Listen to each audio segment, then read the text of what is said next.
자, 봅시다. 몇 회 문제지 이게? 93회 문제예요. 93회 재무회계 1번부터 한번 볼까요?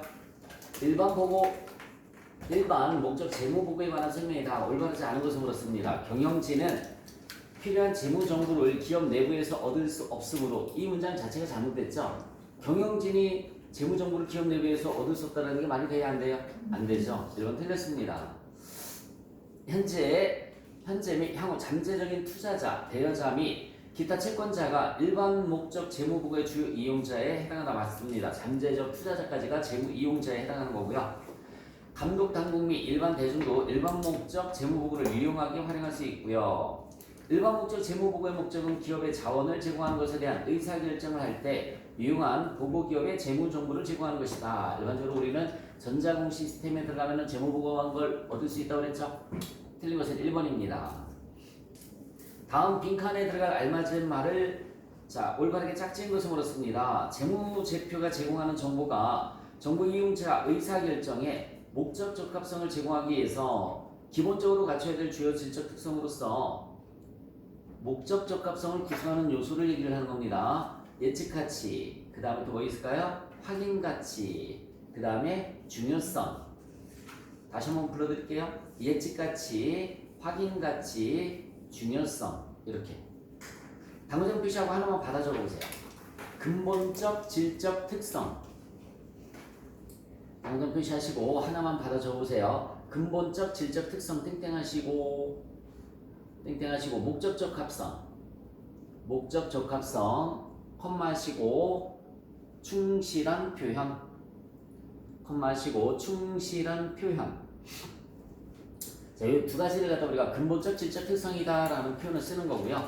그 목적 적합성을 구성하는 요소의 예측가치, 확인가치, 중요성 이렇게 세 가지가 있는 겁니다. 일단 답은 동그라미 2번으로 나왔습니다. 그래서 읽어볼게요. 정보가 정보 이용자들이 미래 결과를 예측하기 위해서 사용하는 절차의 투입 요소로 사용될 수 있다면 그 정보는 예측 가치를 갖는다.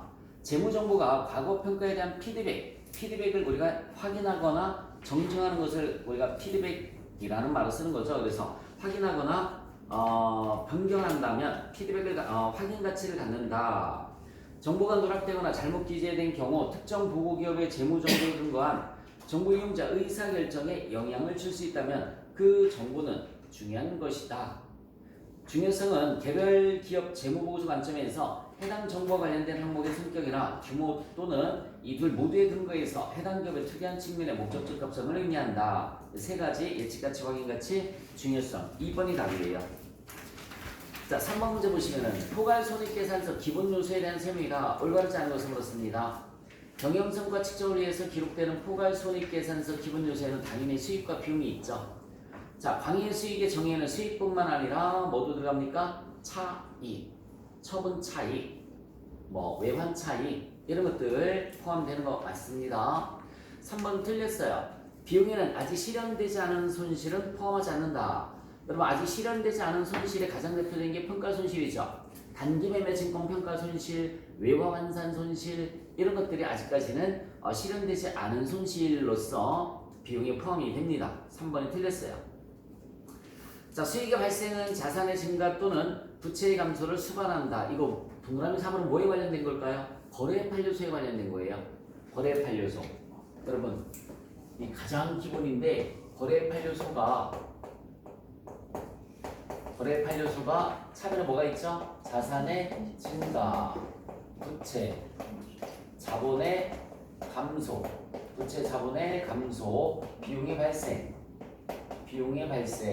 그리고 대변 요소는 자산의 감소, 부채, 자본의 증가.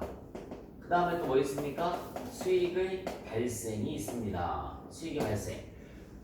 요게 관련된 거야. 수익의 발생은, 자 여기 봐요. 수익의 발생은 반대편 요소가 뭐 있어요? 자산의 증가, 부채, 자본의 감소. 그 다음에 또 뭐 있습니까? 비용의 발생이 되겠죠. 그래서 동그라미 4번 맞습니다. 자산의 증가 또는 부채의 감소를 수반한다. 4번 문제를 보시면 포괄손익계산서 구성요소 중에서 기타 포괄손익으로 분류된 항목으로 가장 적절하지 않은 것을 물었습니다. 재평가 ing력은 기타 포괄손익 맞죠? 지분법 이익을 수익이에요. 수익. 단기 손익에 포함이 되는 겁니다. 지분법 이익은 수익. 자, 다시 한번 재평가잉여금 기타 포괄손익 맞습니다. 그런데 관계기업에 대한 지분법 이익은 수익에 속하는 거야. 단기 손익. 손익계산서의 수익상입니다. 기타 포괄손익 공정가치 측정 금융자산의 평가손실. 이거 우리 기업회계 기준으로 하면 뭐지? 매도가능 증권 평가손실이죠. 그쵸? 매도가능 증권 평가손실을 IFRS에서 기타 포괄손익 공정가치 측정 금융자산 평가손실이라는 표현 쓴 겁니다. 자, 그래서 얘도 기타 포괄손익 맞고요. 동그라미 4번. 해외 사업장의 재무제표 환산으로 인한 손익. 이걸 뭐라고 할까요? 해외 사업 환산 이익 또는 손실. 해외 사업 환산 이익 또는 손실. 기타 포괄손익입니다. 제가 지도 갖고 여기 봐요. 우리나라의 재무제표는 뭘로 다 작성을 하죠? 이렇게 원으로 작성을 하죠. 그렇죠? 우리나라의 재무제표는 원으로 작성을 하고요. 미국에 있는 지점의 재무제표는 뭘로 다 작성을 합니까? 달러로 작성을 해요. 달러로 작성을 합니다. 만약에 삼성전자가 S전자예요. S전자가 여기도 S전자입니다. 본점이 어디에 있죠? 우리나라에 있죠. 그렇죠? 그러면 연결재무제표니까 얘하고 얘를 합쳐야 되는 거죠. 그치? 그 원을 달러로, 달러를 원으로, 달러를 뭐로 다 환산을 해줘야 돼요? 원으로 환산을 하면서 환산을 하다 보면은 일치가 되지 않는 부분이 나오겠죠. 그쵸? 그게 바로 뭐냐면 해외 사업 환산 이익이나 해외 사업 환산 손실이라고 하는 겁니다. 언제 실현될지 모르는 거잖아. 그치? 사업장이 폐쇄될 때 실현되는 거란 말이야. 그래서 얘네는 기타 포괄손익에 속하는 거예요. 기타 포괄손익에 속하는 겁니다. 그래서 해외 사업장을 국내 원화로 환산할 때 나타나는 계정 과목을 해외사 환산이익이나 손실이란 말 쓰는 거고요. 기타 포괄손익에 속하는 겁니다. 이거랑 헷갈리지 마세요. 이거랑 자 우리나라 재무제표 상에서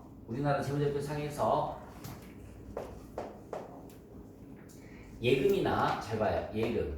그 다음에 외상 매출금, 외상 매입금, 그 다음에 대여금과 차입금, 미수금과 미지급금 앞에 외화자를 붙이겠습니다. 외화예금, 외화외상매출, 외화대여금, 외화미수금, 그 다음에 외화외상매입금, 외화차입금, 외화미지급금. 요 7가지 자산부채를 우리가 뭐라고 하냐면 화폐성 외화 자산부채라는 말을 써요. 화폐성 외화 자산부채. 이걸 환산하면서 이걸 환산할 때 나오는 계속 과목은 외화 환산 이익이라고 하는 거예요.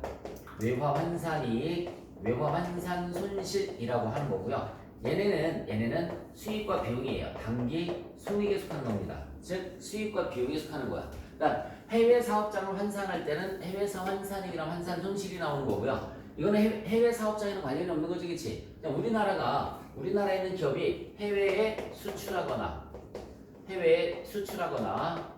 또는 해외에서 뭘 해와요?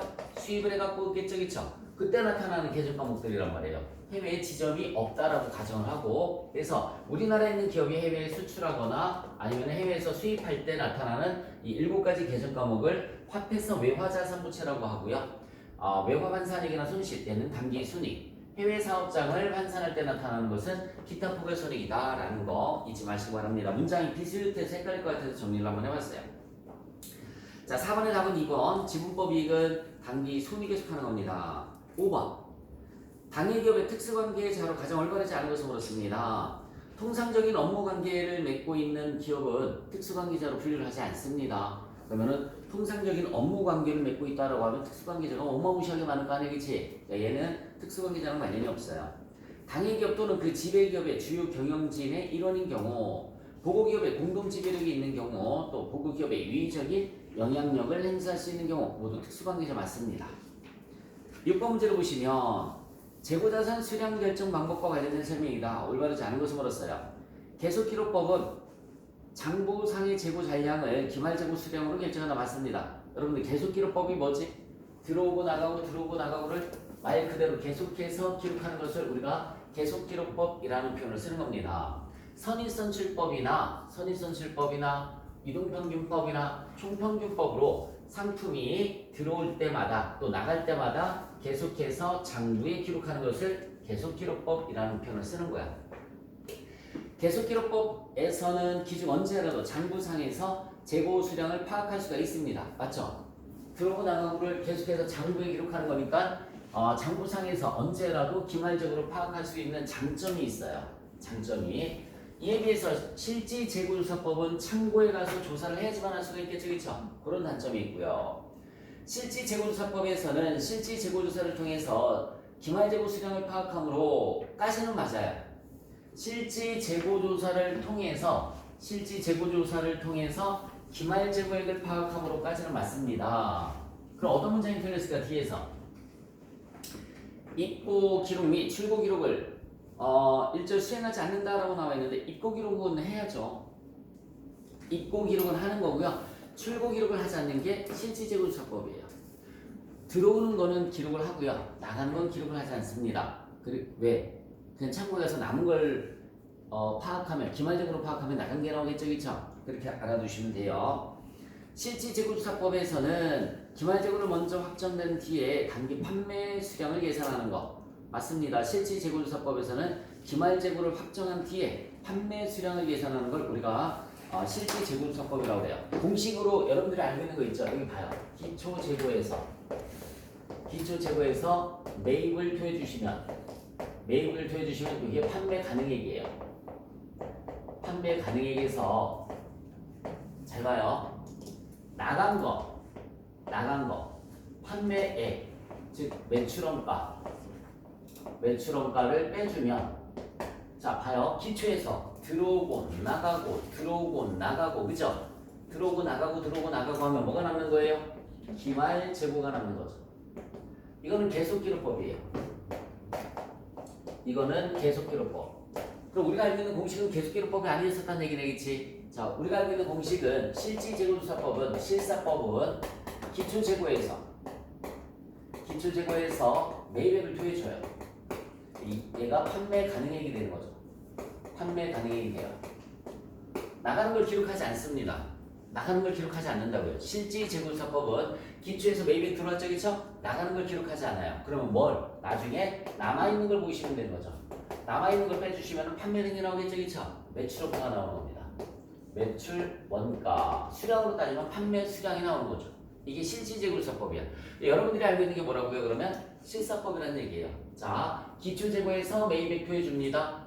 나간 거 빼주면 들어오고 나가고 계속 기록하죠, 그렇죠? 남는 게 나오겠죠, 그렇죠? 이거 무슨 법? 계속기록법. 우리가 알고 있는 거는 기초재고에다가 매입액을 표해주시고요. 나가는 걸 기록하지 않는다라고 그랬지? 남은 걸 계산을 해주시면 돼요. 남은 걸 계산해서 판매된 걸 계산하는 겁니다. 그래서 우리가 알고 있는 공식은 실사법 공식이다라고 생각을 해주시면 되는 겁니다. 어쨌든 3번 틀렸어요. 입고 기록은 기록을 해줘야 되는 거고요. 출고 기록만 기록을 할 필요가 없습니다. 7번 문제를 한번 볼까요? 선의선출법에 의해서 평가하고 있다. 참고로 여러분 IFRS에서는 무슨 법을 인정하지 않을까요? 후의선출법을 인정하지 않습니다. IFRS에서는 후의선출법을 인정하지 않아요. 그 이유가 뭘까? 여기 잠깐만요. 후의선출법은 뭐니? 가장 최근에 걸 판매하는 거지. 그럼 남은 거는 옛날 게 남아있는 거죠, 그렇죠? 그러면은 여기 잠깐만 보기 들어보세요. 재무상태표상에서 잠깐만 보자.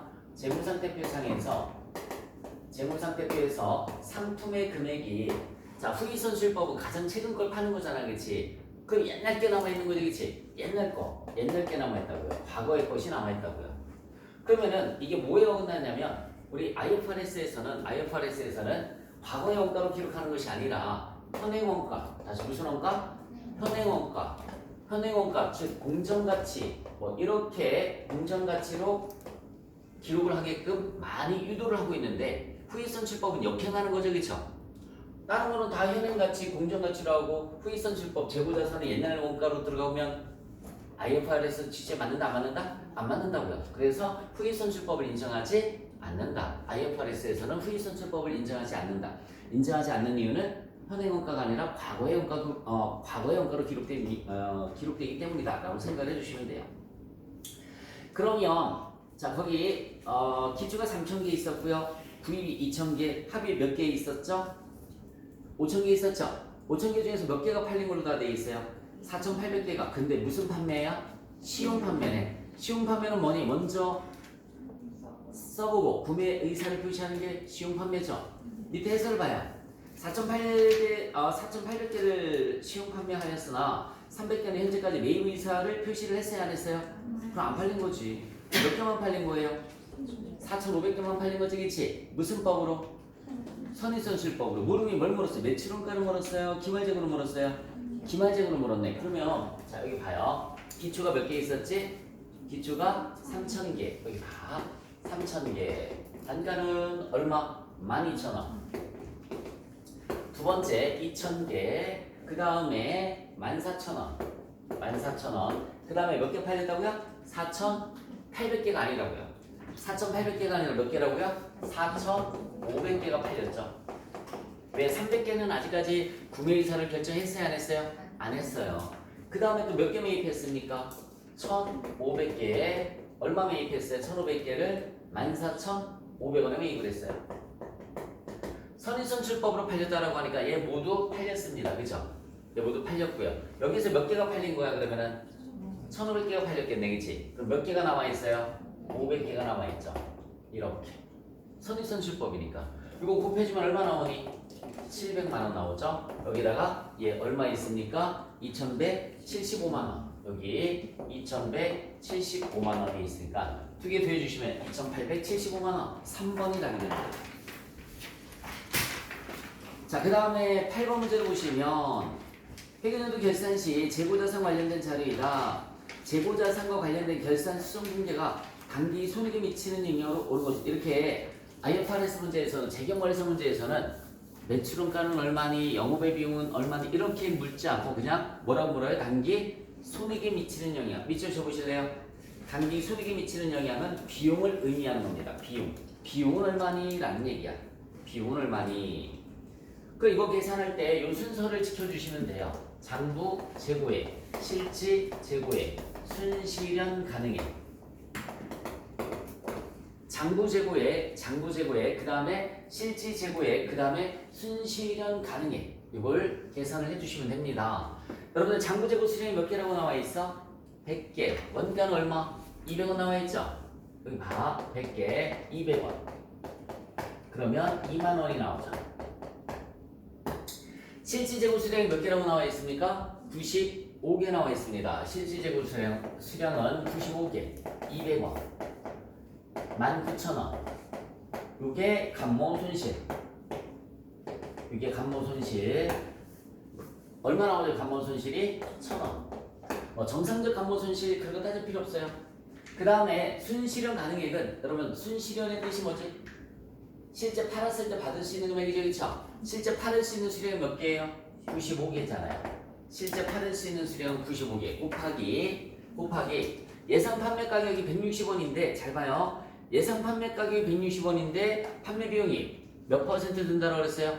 5% 든다고 그랬죠? 160원 곱하기 5% 해볼래? 5, 1원, 5, 6, 30, 8원 나오네. 8원. 그죠? 160원에 5%면 8원이 나오죠? 8원을 빼봐. 160원에서 8원을 빼면 얼마 나오죠? 152원이에요. 152원. 이거 곱해볼래? 얼마 나오나? 95,000원 곱하기 95개 곱하기 152원. 얼마 나와요? 그러면 14,440원. 14,440원이 나오죠. 자, 이렇게 계산한 걸 우리가 평가 손실이라고 해요. 평가 손실은 빼주면 얼마 나옵니까? 4,560원 나오죠. 토탈 비용은 5,560원만큼 비용 처리가 된 거죠. 비용이 5,560원이에요. 그러니까 이만큼 이익이 줄어드는 겁니다. 이만큼 이익이 줄어들어요. 요 순서를 반드시 지켜주셔야 돼요. 자, 장부 재고 수량 곱하기 원가, 그 다음에 실지 수량 곱하기 원가 비교해주면 감모 손실이 되는 거고요. 순실현 가능이 95원 곱하기 뭐 152년? 어? 아, 19,000원이랑 14,440원이라며. 이거 빼주면 4,560원 아니야? 맞지, 그치? 두 개 대주면 5,560원. 이렇게. 요 152원은 어떻게 나왔다고 그랬어? 160원에서 몇 프로? 5%. 판매 비용이 8원. 빼주면은 152원. 저렇게 나오는 거죠. 결국은 5,560원 감소 4번이 답이 되는 거야. 5,560원 감소 4번.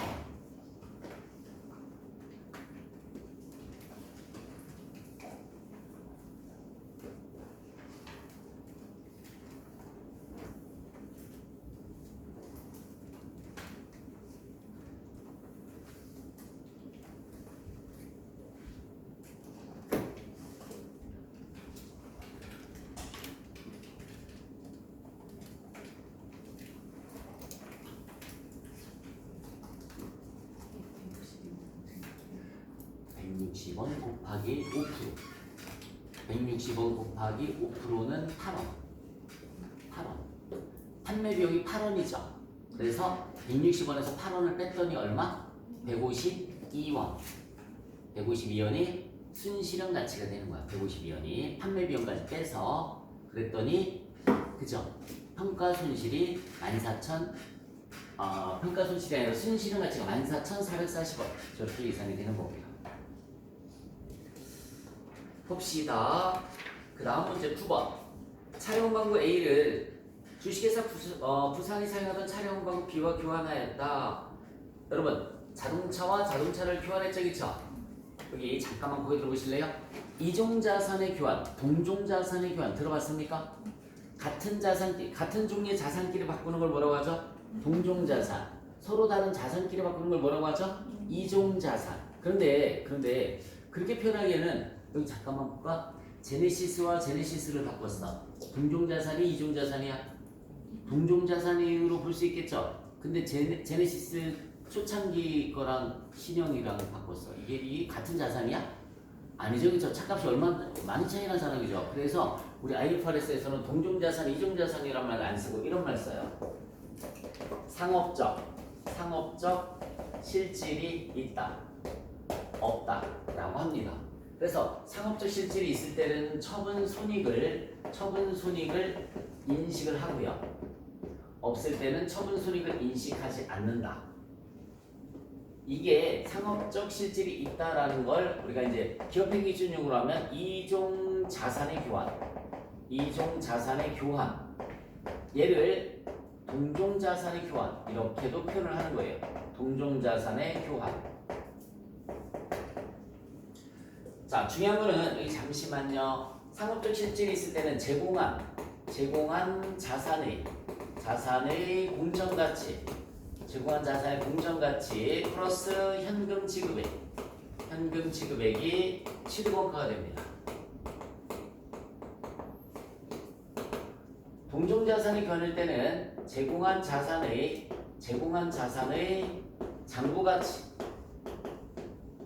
장부가액 플러스 현금 지급액,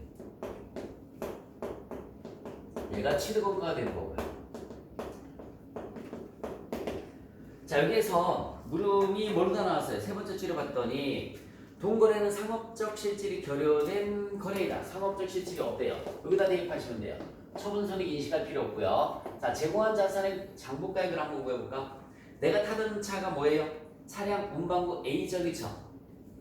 내가 타던 차가 차량 운반구 A잖아, 그치? 그러면 A의 장부가는 얼마니? 350에서 120만 원 빼주면 되는 거지. 다시 한번 취득원가에서 뭘 빼주면 된다고요? 감가상각 누계액을 빼주면 되는 거야. 취득원가에서 감가상각 누계액을 빼주면 350에서 120을 빼주면 얼마니? 230이에요. 장부가액이 230 플러스 현금 지급액이 얼마 있습니까? 30. 그래서 취득원가는 260 이렇게 되는 겁니다. 취득원가는 260. 물음이 뭘 물었을까?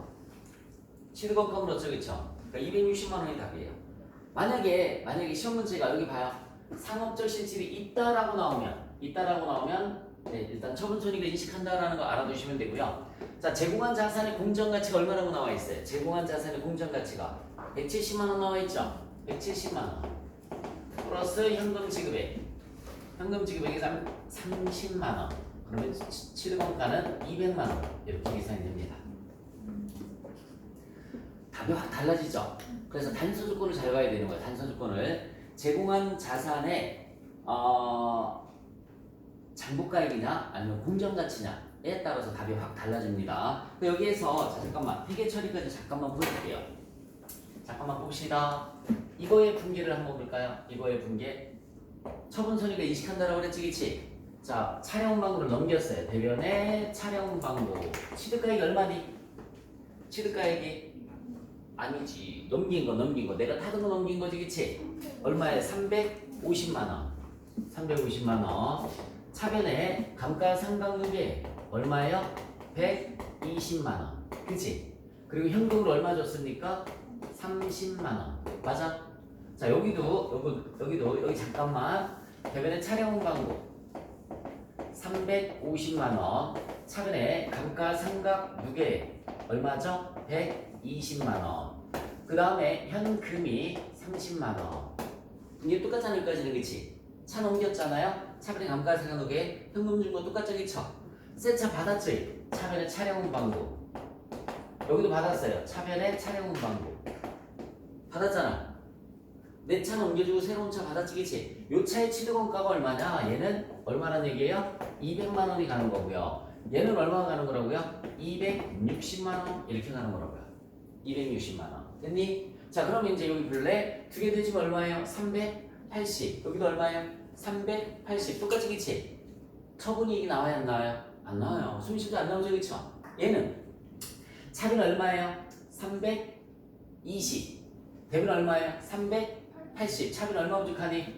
60만원 부족하잖아. 유형자산 처분손실. 이렇게.